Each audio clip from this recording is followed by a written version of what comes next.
Hey guys, hello again. Thank you for coming along, even though the weather is horrible out there. Yep. I think we dropped off by probably like 60%. Yep. Counting the people, probably like 80, maybe. Yeah. That's all right. Anyways, we got Andy here today. Andy is going to talk about Andy, right? Yes. I'm always getting confused between Andy and Adam. I have to be careful there. Andy is going to talk about development at the speed of business tonight, so that should be a very interesting talk. I'm looking forward to that. Besides that, Very briefly, my name's Ross Johnson. Welcome to the Microsoft offices. If I need to tell you that if there was any sort of an incident, tones would sound. We would receive instructions and we would follow those instructions. That's about it. The other thing I'll say is that out through the reception doors and to the right is where you'll find the bathrooms.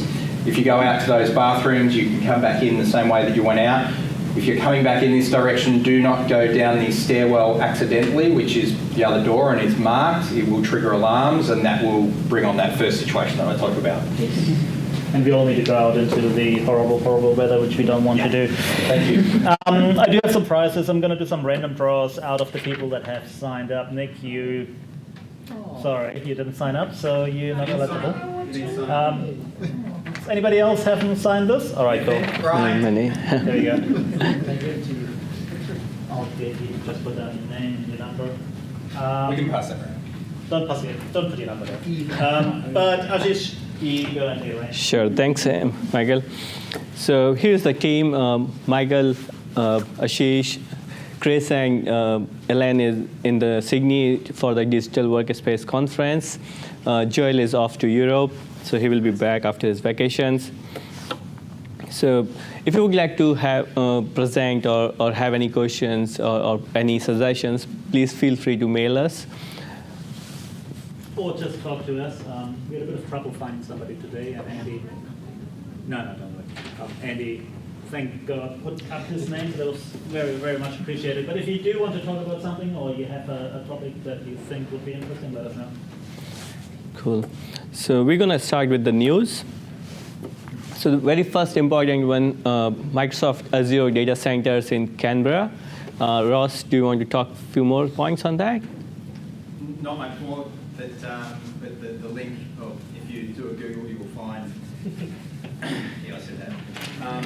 You will find plenty of information out there on the internet, and I believe that what you will find, if you're looking at the right story, is that it hints towards progress being made in terms of being able to deal with data from the government that has different security levels.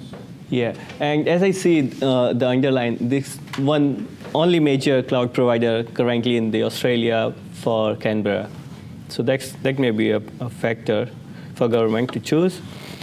So now what we have done a slight change. We have categorized the news based on the technology. So you will see Microsoft Flow, SharePoint things, and the subsequent news. So the news is not in the date order, which usually was there. So in the Microsoft Flow, what recently they have released is a Flow collections. What really this means, they have categorized the flow based on what you do. So if you are in the education, software development, or HR, you will see a set of predefined flow available for your use. You can straight away go and consume those flow. So you don't have to really look out and create something for your own. You may look at something which is available already, and you may use it straight away. So they have categorized those flow as a collections. And there was a good article last week about notifying me on the traffic conditions to drive home. These are the blogs coming from the Flow team to talk about what is possible using the technology. So it's good to keep an eye on what are all the things they are releasing and the capabilities of the product to see. Continuation on the Power Apps in the Microsoft Business applications. They have integrated with SQL Server to provide the sum, min, max, and average capabilities. So you can do all these calculations in your Power Apps and release it using the SQL Azure or any of other SQL Server. So you can connect SQL Azure or any SQL on-premises for doing these calculations and get the sum or the average back into your Power Apps. they have talked about as how you set up those connections, how you pass the parameters and get the results back in this particular article. This is one of the interesting thing in the data loss prevention policies of Office 365. So as you see, there are new recommendations coming for your Office 365 DLPs. So when you go there on the article, you will see a lot of screenshots. This is one of the screenshots where you will see how many unprotected documents are there, and your organization needs to protect the remaining documents, and how and what is the policy available to create those protections for those documents. And then you will see where all you can turn up the DLPs. Currently, the screenshot doesn't look good here, but I have a clear screenshot in my presentations, so you can look at that and read more articles on the link as well. So this will help in setting up DLPs for individual customer and partner itself, and see what recommendations the policies are coming on, and how to protect unclassified data. It's not for classified data, it's for unclassified data. Is this across all the services, or is this specialized to one of the Office 365 offerings? As I saw, it was for Exchange and SharePoint, and few policies are across Skype and other sources as well. So you can look upon what policy applies where, and based on that, you can create policy.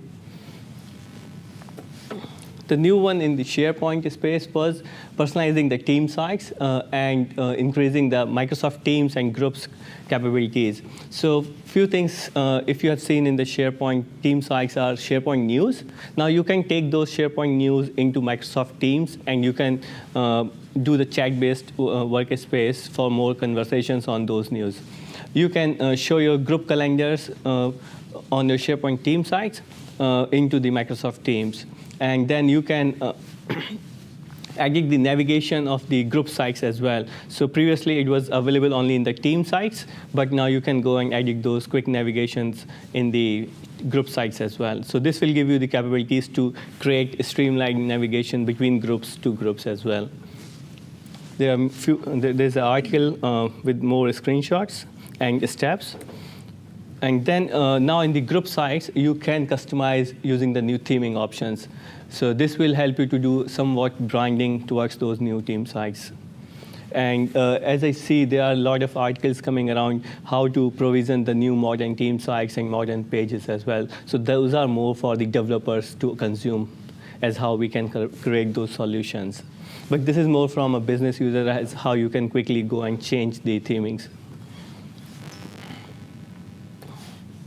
On the Power BI side, so if we talk about 3 months back, we spoke about the Visio integration with the Power BI, and that was in the private preview.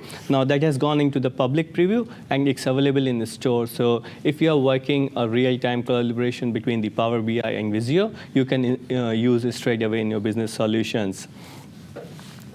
The next one is more about the text analytics using the Bing News solution templates. So what really they are there? So brand managers can get information from the Twitter and other social marketing channels, and they can use those Bing News solution templates to analyze what's happening in a competitive brand and in their own brand as well. So the Power BI give a very well visual appeal information using the templates as how the brand comparison looks like on the social marketing channels.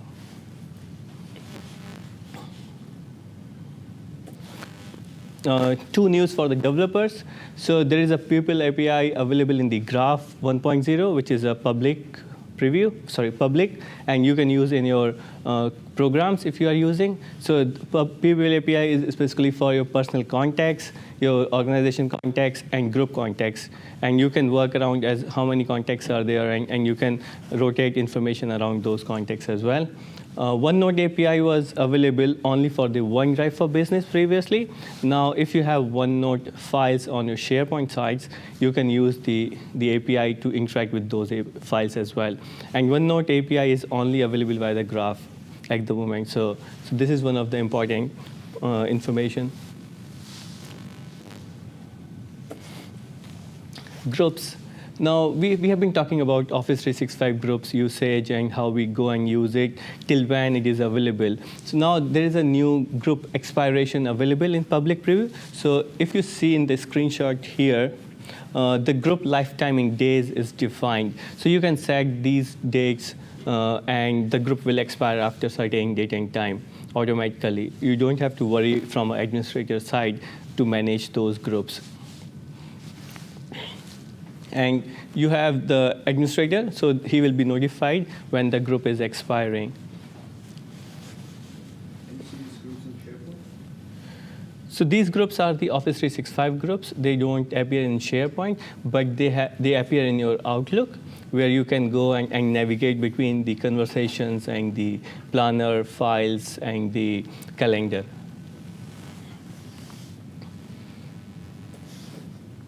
New update on the OneDrive app. So now you have a multi-page scan available, so you can scan from your phone on the OneDrive app a multi-page file and upload as one file rather than multiple pages of the different one file. You have offline folders, so if you need some information always on your phone from OneDrive, you can take it offline and work always. You don't have to download every time, which was the previous case. Then you have popular items in your OneDrive. So when people are working with you on your OneDrive, and you can see which is a popular item in your OneDrive in the application itself. So this is using those Graph API capabilities to show the popular information in the OneDrive.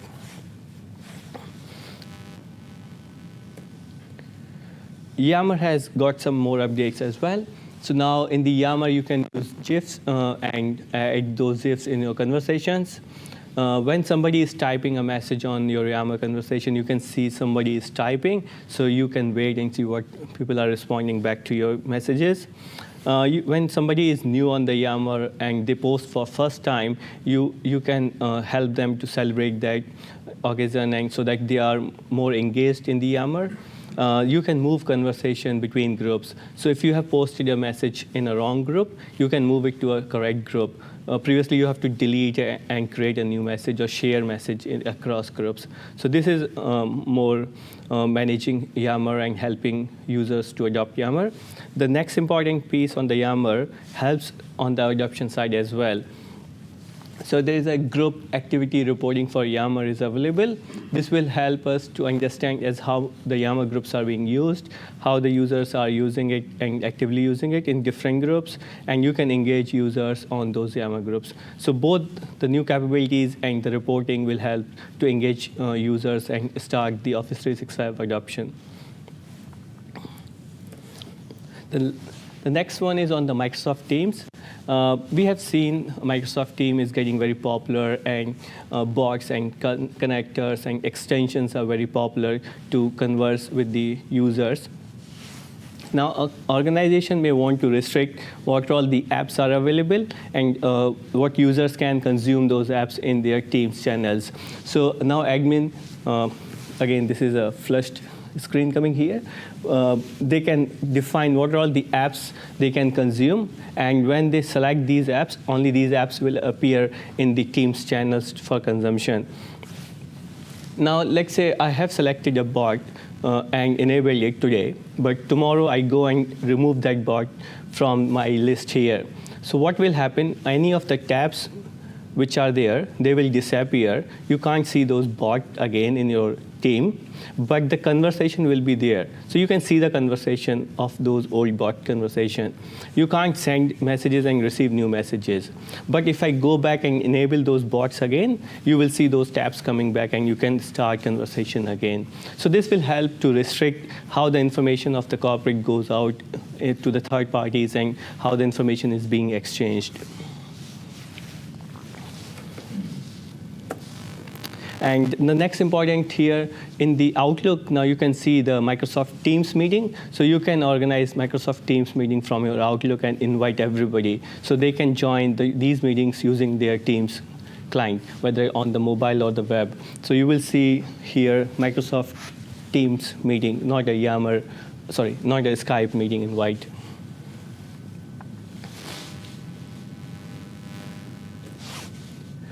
Now on the events So these are the main important news what I have seen. There are a lot of news at the tech community and the blogs.office.com. You can read those news if you like.